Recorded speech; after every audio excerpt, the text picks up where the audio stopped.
Science में हम एक कदम और आगे बढ़ते हैं।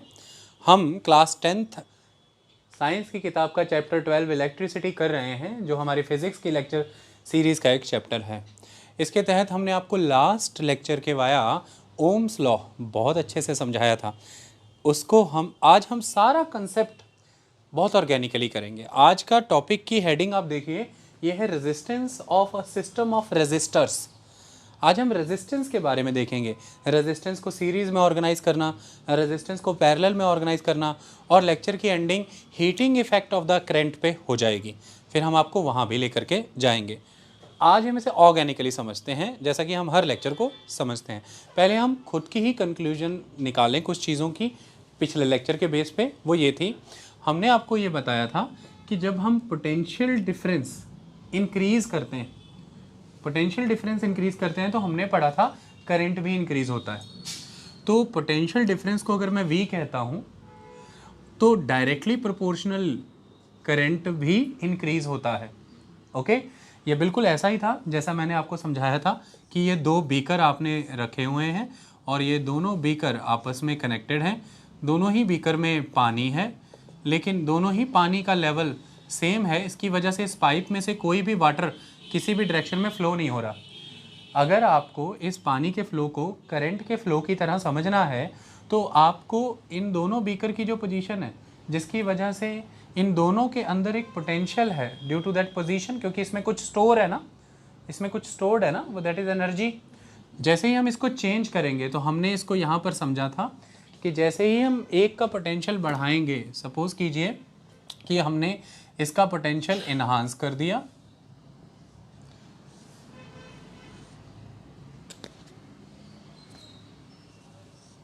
हमने इस बीकर का पोटेंशियल इन्हांस कर दिया।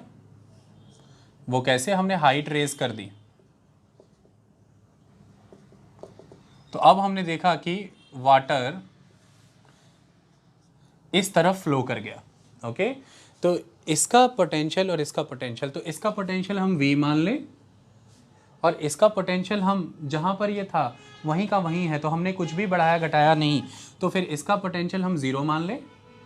तो इन दोनों के बीच का डिफरेंस, तो V माइनस 0 क्या आएगा? V। तो पोटेंशियल डिफरेंस क्या आ गया? It is the V, that is the volt. Okay, तो ऐसे में पोटेंशियल डिफरेंस जब हमने बढ़ाया तो वाटर का करंट बढ़ा। इसी तरह से इलेक्ट्रिक करंट भी बढ़ेगा जब हम ऐसे potential difference around the terminal of the battery बढ़ा देंगे। तो पोटेंशियल डिफरेंस बढ़ाने से करंट का फ्लो भी बढ़ता है।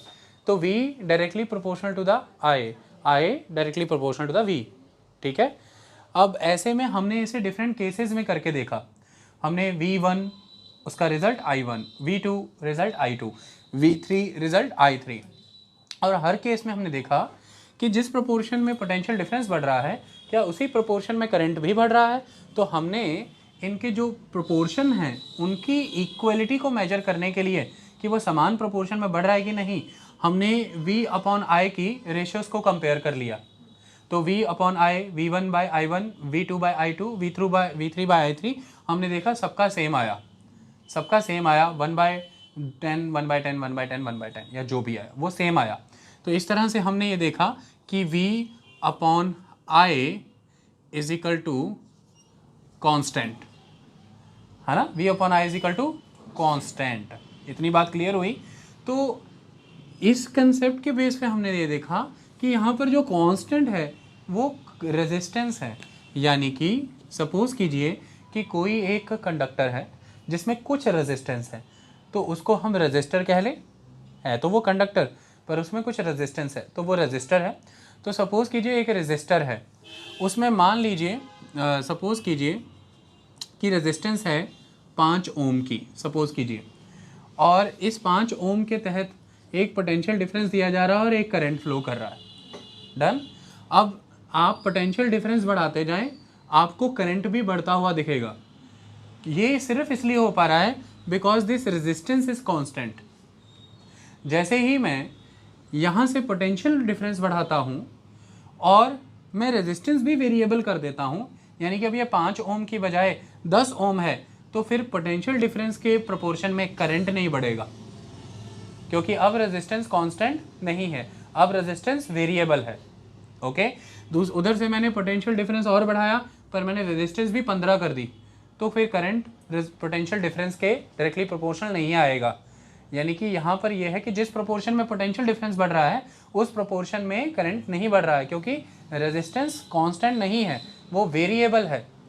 तो इस तरह से हमने पढ़ा था पिछले लेक्चर में कि इस तरह से वेरिएबल रेजिस्टेंस के इस्तेमाल से आप पोटेंशियल डिफरेंस के अनुपात में करंट कितना बढ़े उसको रेगुलेट कर सकते हो।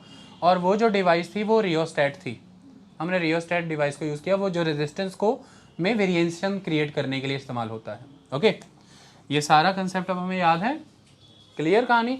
तो इस फॉर्मूले से हमने यही देखा था कि V upon I is equal to constant, और हमने इस कॉन्स्टेंट को कहा V upon I is equal to R, यही कहा था ना। तो हमने इसको अब अलग अलग तरीके से लिखा था, V is equal to I R, ऐसा लिखा था ना।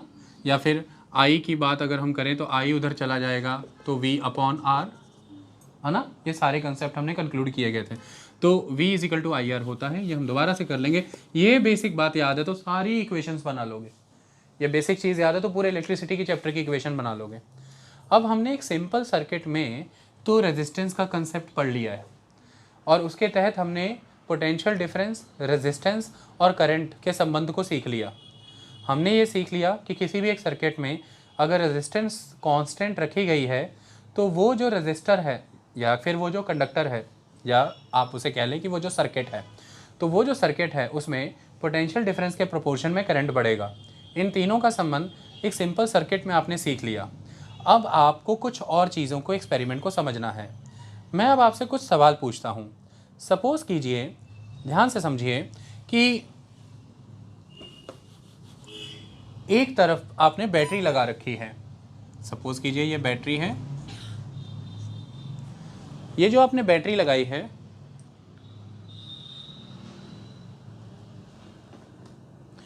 इस बैटरी के वाया मान लीजिए कि करंट फ्लो करवाएंगे आप, बैटरी की मदद से करंट फ्लो होगा इस कंडक्टर में। और यहाँ पर सपोज़ कीजिए आपने बल्ब लगाया है, और यहाँ पर सपोज़ कीजिए कि आपने रूम हीटर लगाया है, और इस तरह से आप इस सर्किट को जोड़ देते हैं। यहाँ पर ये सर्किट जुड़ जाता है, ये नेगेटिव चार्ज है, ये पॉजिटिव चार्ज है, ठीक है जी। और यहाँ पर आप एमीटर लगा लीजिए जो कि करंट के अमाउंट को मेजर करेगा। मैं आपसे एक बात पूछता हूँ, यहाँ से करंट की सप्लाई गई बल्ब में और इस रूम हीटर में भी, दोनों में सेम अमाउंट ऑफ करंट गया, क्या ये चीज़ प्रैक्टिकली फिजिबल है? क्या जिस अमाउंट ऑफ करंट पे बल्ब वर्क करेगा उसी अमाउंट ऑफ वर्क पे हीटर वर्क कर सकता है? बिल्कुल भी नहीं। बल्ब के कंपैरेटिवली तो हीटर को बहुत अधिक करंट की आवश्यकता पड़ेगी। बल्ब के कंपैरेटिवली हीटर को बहुत अधिक करंट की आवश्यकता पड़ेगी। तो इस तरह से हम बल्ब और हीटर को एक सीक्वेंस में लगा सकते हैं, यानी कि बल्ब और हीटर को एक के पीछे एक के पीछे एक के पीछे एक इस तरह से सीरीज़ में अरेंज कर सकते हैं? नहीं, क्योंकि हमारी आवश्यकताएं अलग हैं। हमें सेम ही पावर सप्लाई से, यानी कि सेम ही पोटेंशियल डिफरेंस आपने यहाँ पर रखा हुआ है, सपोज़ कीजिए करंट का फ्लो आ रहा है, आपको अलग अलग चीज़ें इस्तेमाल में लानी है जिनकी की करंट रिक्वायरमेंट अलग अलग है, जिनकी की करंट रिक्वायरमेंट अलग अलग है। ऐसे में इस तरह से सीरीज़ में चीज़ें लगाना, यानी कि रेजिस्टर्स कहूँ ना मैं इनको, ये कंडक्टर्स है ना जिनके अंदर कुछ रेजिस्टेंस है, इसलिए मैंने रेजिस्टर्स कह सकता हूँ। तो इस तरह से इस इलेक्ट्रिकल सर्किट में इन रेजिस्टर्स को, रेजिस्टर बल्ब, रेजिस्टर हीटर, इन दोनों को एक के पीछे एक यानी कि सीरीज़ में अरेंज करना, ये लॉजिकली वायबल है क्या? इट इज़ टोटली इलॉजिकल, ये हो ही नहीं पाएगा। बल्ब तो वर्क करेगा बट हीटर नहीं। इसके लिए हमें कुछ और करना है। इसके लिए हमें ऐसा लगता है जैसे कि करंट को बांटना होगा, यानी कि हमें बल्ब को कुछ और करंट देना है जो उसकी रिक्वायरमेंट है, हीटर को हमें कुछ और करंट देना है। तो हम करंट को कुछ ऐसे बांट सकते हैं कि बल्ब को कम करंट जाए जिससे कि वो जल जाए, और बाकी का अधिक से अधिक करंट हम हीटर को दे दें। तो उसके तहत हम इसे एक के पीछे एक नहीं डाल सकते, हम इन्हें बांट कर लगाएंगे। तो इस तरह से सीरीज़ में चीज़ें अरेंज करना, या डिवाइड करना, बांटना, करंट को एक सीरीज में फ्लो कराना या करंट का फ्लो डिफरेंट पाथ के थ्रू, डिवीजन के थ्रू कराना, इन्हें हम सीरीज में रेजिस्टर को ऑर्गेनाइज करना कहते हैं या पैरेलली रेजिस्टर्स को ऑर्गेनाइज करना कहते हैं। इन्हें हम सर्किट का या तो सीरीज अरेंजमेंट कहते हैं या सर्किट का पैरेलल अरेंजमेंट कहते हैं। यहाँ पर करंट के फ्लो का एक सिंगल ही पाथ था, जिस पाथ के ऊपर ही सारे के सारे रेजिस्टर्स फॉल कर रहे थे, लेकिन हमारी आवश्यकता यहाँ से पूरी नहीं हुई। लेकिन अब इमेजिन करिए कि यहीं पर ये मैं हीटर हटाता हूँ और सपोज़ कीजिए कि कोई फेस्टिवल है या मान लीजिए कि मैरिज है, और अब आपको पूरे घर के डेकोरेशन पर्पस से एक ही तरह के छोटे छोटे छोटे छोटे लाइटिंग बल्ब्स, जिन्हें हम फेयरी लाइट्स कहते हैं, ट्यूनिंग बल्ब्स भी कहते हैं, वो लगाने हैं। उन सब की करंट की रिक्वायरमेंट सेम है? करंट की रिक्वायरमेंट वेरी तो नहीं करती। तो मैं ऐसे नहीं कर सकता हूँ एक के पीछे एक, एक के पीछे एक, एक के पीछे एक, एक के पीछे एक, एक के पीछे एक नहीं लगा सकता हूँ क्या? 100% लगा सकता हूँ। तो उनको मैं एक के पीछे एक के पीछे एक के पीछे एक लगा दूंगा, क्योंकि सबकी करंट की रिक्वायरमेंट इज़ द सेम। तो करंट का पाथ एक ही रखूँगा, सारे उसी पाथ पे फॉलो करेंगे और सबको सेम अमाउंट ऑफ करंट मिलेगा और सब उसी करंट से चलेंगे।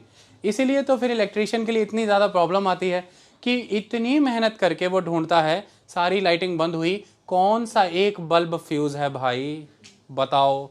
इसलिए मेहनत करके ढूंढता है, क्योंकि इस पूरे पाथ में अगर ये एक बल्ब भी अगर मैं फ्यूज़ करा दूं अभी, यानी कि मैंने इसको मिस कर दिया, आगे के बल्ब्स को करंट मिलेगा नहीं, क्योंकि ये सारे एक के पीछे एक के पीछे एक लगे थे, ये सीरीज़ में अरेंज थे। तो इस तरह से ये फेयरी लाइट्स या ट्यूनिंग बल्ब्स या दीपावली या किसी भी फेस्टिवल की लाइटिंग्स सीरीज़ में बल्ब ऑर्गेनाइज होते हैं। इसलिए आपको वो पॉइंट ढूंढना पड़ता है जहाँ पर वायर में कट आ गया या जहाँ पर भी किसी तरह से बल्ब फ्यूज़ हो गया। इसलिए मेहनत करते हैं, फिर जाके मिलता है ये बल्ब फ्यूज़ था, फिर उसको ठीक करते हैं, सारा चल पड़ता है। ये बड़ा महत्वपूर्ण है कि हम ओम्स लॉ को अपने जीवन में इस्तेमाल होने वाले डिफरेंट इलेक्ट्रिकल गैजेट्स में किस तरह से रेजिस्टर्स की डिफरेंट सेटिंग्स के साथ अप्लाई करते हैं। हम अपनी लाइफ में हर रोज़ कई तरह के इलेक्ट्रिकल गैजेट्स का यूज़ करते हैं और उन सभी इलेक्ट्रिकल गैजेट्स में डिफरेंट अमाउंट ऑफ रेजिस्टेंस है। इसकी वजह से है तो वो कंडक्टर, बट अलग अलग तरह की रेजिस्टेंस है, सभी अपने आप में एक एक रेजिस्टर हैं। तो हम इलेक्ट्रिकल गैजेट्स के रूप में अपने जीवन में प्रतिदिन कई रेजिस्टर्स का इस्तेमाल करते हैं। वो रेजिस्टर्स को हमने जब करंट की सप्लाई देनी है तो उसके तहत ये देखना होगा कि किसकी करंट की कितनी रिक्वायरमेंट्स हैं। इसके तहत हम पंखे को और बल्ब को एक ही लेवल पे नहीं रख सकते, हम कूलर और बल्ब को एक लेवल पे नहीं रख सकते, हम एयर कंडीशन और कूलर को भी एक लेवल पे नहीं रख सकते। सबकी करंट की अलग अलग रिक्वायरमेंट है। इस तरह से इन सभी रेजिस्टर्स को हमें एक सिस्टमेटिक मैनर में अरेंज करना होता है ताकि इनकी अलग अलग requirement of the current fulfil हो सके। इसके तहत हम ओम्स लॉ के तहत पोटेंशियल डिफरेंस, रेजिस्टेंस और करंट के अलग अलग कॉम्बिनेशंस बना करके सेटल करते हैं। यानी कि इन इलेक्ट्रिकल गैजेट्स में हम ओम्स लॉ की एप्लीकेशन को समझेंगे। ओके, और इसी कंसेप्ट को मैं यहाँ पर लिख रहा हूँ, resistance of a system of resistors. Topic का नेम क्या है? Resistance of a system of resistors. खेल तो सारा रेजिस्टेंस का ही था, क्योंकि रूम हीटर बल्ब के comparatively different amount of resistance offer करता है। उसकी डिफरेंट अमाउंट ऑफ रेजिस्टेंस की वजह से ही तो वो आपको अच्छा खासा इलेक्ट्रिकल करंट हीटिंग इफेक्ट में कन्वर्ट करके दे रहा है। नेचुरली बल्ब के कंपैरेटिवली उसकी रेजिस्टेंस बहुत अधिक है। ऐसी रेजिस्टेंस रखने वाले दो अलग अलग इक्विपमेंट्स, दो अलग तरह के रेजिस्टर्स हैं। तो इन सभी रेजिस्टर्स की जो रेजिस्टेंस है उसे एक सर्किट या सिस्टम के तहत हम कैसे अरेंज करते हैं, कैसे अंडरस्टैंड करते हैं, ये ज़रूरी है कि नहीं, हम उसी टॉपिक को समझ रहे हैं। ओके, मुझे लगता है अब आपको कोई टेंशन नहीं होगी, किसी तरह की दिक्कत नहीं होगी। ओके, चलें आगे। चलिए, वेरी गुड। अच्छा, अब आपके सामने मैं कुछ चीज़ें बनाऊंगा, उसको समझिएगा। हमें अलग अलग कॉम्बिनेशंस इतने ज़्यादा नहीं बनाने, क्योंकि आप एकेडमिक सेंस में उस तरह से तो जा ही नहीं रहे।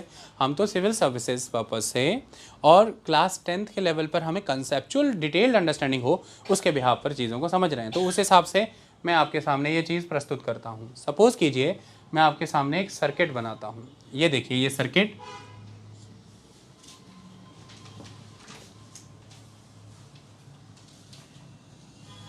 पहले मैं सर्किट बनाता हूँ, ज़रूरत की चीज़ें मैं इसमें बाद में डालूँगा।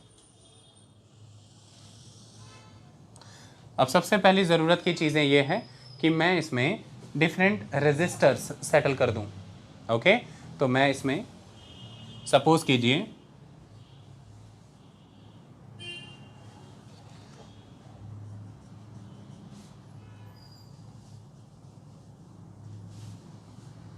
तो मैंने इसमें 3 रेजिस्टर्स सेटल कर दिए।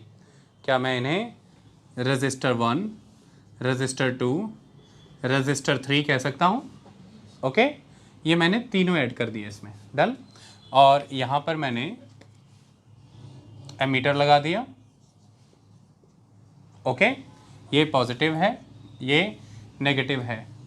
हम ये मान करके चलते हैं कि सर्किट में प्लग इन है, अदरवाइज आप ये भी कर सकते हैं ये स्विच ऑफ है, यानी कि प्लग इन नहीं है, ये प्लग इन है। इसको मैं यूज़ करते रहूँगा। ये हमारा सर्किट है। चलिए अब हम चीज़ों को समझते हैं, कुछ चीज़ों को अंडरस्टैंड करते हैं। ब्यूटीफुली अंडरस्टैंड करेंगे, टेंशन नहीं लेना। ओके, आप ये तो जानते हैं कि फ्लो ऑफ करंट किस तरफ से आता है? फ्लो ऑफ करंट पॉजिटिव से नेगेटिव की ओर रहता है। पॉजिटिव से गया, मैंने यही रखा, ठीक है। मैं आपसे एक बात पूछता हूँ, यहाँ पर जब करंट आया इस पॉइंट पे, ये पर्टिकुलर पॉइंट, इस रेजिस्टर का ये हेड है, इस रेजिस्टर का R1 का ये हेड है। इस हेड में सपोज कीजिए करंट I रिसीव हुआ, इस हेड में करंट I रिसीव हुआ। ओके, तो इस हेड से करंट I पास होगा, तो इसकी टेल तक करंट I पहुंच गया। डन। इस रजिस्टर 1 की टेल इस रजिस्टर 2 के हेड से कनेक्टेड नहीं है क्या? इसकी टेल इसके हेड से कनेक्टेड है ना, तो टेल और हेड का कॉम्बिनेशन हुआ ना। रजिस्टर 1 की टेल पूंछ रजिस्टर 2 के सिर से जुड़ी हुई है, तो रजिस्टर, ये कैसे शब्द है, रजिस्टर 1 की टेल पे हेड से टेल तक कितना करंट पहुंचा? I रिसीव हुआ था, I पहुंचा। तो इसका अर्थ ये हुआ कि रजिस्टर 2 की जब हेड रजिस्टर 1 की टेल से जुड़ा है, तो रजिस्टर 2 के हेड तक भी I पहुंच गया। तो यहाँ पर करंट कितना रिसीव हुआ? I। तो रजिस्टर 2 की टेल तक भी करंट पास होकर के कितना पहुंचा? I। और ऐसे में ये रजिस्टर 3 का हेड रजिस्टर 2 के टेल से जुड़ा हुआ है, जुड़ा हुआ है कि नहीं? जुड़ा हुआ है ना। तो ऐसे में ये करंट रजिस्टर 3 के हेड को भी रिसीव हो गया रजिस्टर 2 की टेल से, और रजिस्टर 3 के हेड से ये क्रॉस हो गया, तो रजिस्टर 3 की टेल पे ये पहुंचा I। ओके, और यहाँ से ये जब एमीटर से क्रॉस हुआ, तो एमीटर में रीडिंग आई I। रीडिंग कितनी आई? I। स्विच इन है, ठीक है, रीडिंग आई I। तो हमने क्या सीखा? हमने ये सीखा कि एक्चुअली में आप इस पूरे सर्किट में एक चीज़ नोटिस करेंगे, ये एमीटर आपने यहाँ प्लेस किया है तो रीडिंग आई I। मैं आपसे एक बात कहता हूँ, अगर ये एमीटर आप यहाँ प्लेस करते तो रीडिंग क्या आती? I। अगर ये एमीटर आप यहाँ प्लेस करते तो रीडिंग क्या आती? I। अगर ये एमीटर आप यहाँ प्लेस करते तो रीडिंग क्या आती? I। Anywhere in the circuit आप एमीटर प्लेस करिए, रीडिंग I ही आएगी। जितना करंट इस रजिस्टर 1 में एंटर हो रहा है, उतना करंट रजिस्टर 2 में एंटर हो रहा है, उतना ही करंट रजिस्टर 3 में एंटर हो रहा है, यानी कि हर पॉइंट पे इस इलेक्ट्रिकल सर्किट में सेम अमाउंट ऑफ करंट ही एमीटर में रीड हो रहा है। सो करंट का फ्लो सेम है थ्रू आउट द सर्किट। ये किस केस में हुआ? ये उस केस में हुआ जिस केस में resistors head to toe connected थे। इसका टो इसके हेड से, इसका टो इसके हेड से। तो रजिस्टर हेड टू टो किस तरह से कनेक्टेड होते हैं? जैसे कि मेरी बैक आपके फ्रंट से, आपकी बैक किसी के फ्रंट से, तो हेड टू टो कनेक्टिविटी तब होती है जब चीज़ें सीरीज़ में ऑर्गेनाइज होती हैं। तो जब रजिस्टर्स सीरीज़ में ऑर्गेनाइज थे, तब amount of flow of current her point पे उस सर्किट में सेम ही था, दैट इज़ I। तो करंट यहाँ पर आप देखें तो कांस्टेंट नज़र आएगा आपको, that is the I। Okay, किसी तरह की कोई समस्या आपको, कोई दिक्कत? बहुत अच्छे, वेरी गुड। ये पहली परिस्थिति हमने समझी। तो सीरीज़ में जब भी रेजिस्टर्स ऑर्गेनाइज होते हैं तो पहला क्वेश्चन यहाँ पर ये है कि what happens to the value of current? The value of current will remain same, it will not change. हमने एक्सपेरिमेंट वाइज किया। It will change? No, it will remain the same. सभी ट्यूनिंग बल्ब्स को, सभी fairy lights को same amount of current receive होगा, इसलिए सारी same amount of ही ब्राइटनेस देंगी, इसलिए झालर बन जाती है लाइट की, इसलिए सारी सेम नज़र आती है। ओके, बिल्कुल ज़्यादा या छोटी नज़र नहीं आती ना, सारी सेम नज़र आती है। ओके, अब उसी झालर में, उसी लाइटिंग सिस्टम के अंदर थोड़ी सी तार कट करके उसी के बीच, जैसे एक बल्ब से दूसरे बल्ब के बीच में थोड़ा स्पेस तो होगा, थोड़ी सी वायर कट करके हैलोजन लगा लेना, चलेगी? नहीं, इतनी पतली पतली तारें हैं, नहीं चलेगी, क्योंकि हैलोजन, बिजली वाला आगे बोले ये क्या कर रहे हो, कह रहे हो हैलोजन फिट कर रहा था।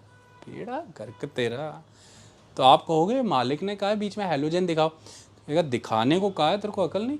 फिर वो जहाँ से मेन पावर आ रही है, जहाँ से इस पूरी की पूरी फेरी लाइट्स को इलेक्ट्रिक करंट मिल रहा है, एक पूरी लंबी वायर डालेगा, वहाँ से लंबी तार अलग से डालेगा, वहाँ से करंट का एक अमाउंट लेकर के आएगा, वो इस हैलोजन को देगा, और फिर वो तार इसके साथ टैग करके हैलोजन यहीं फिट कर देगा।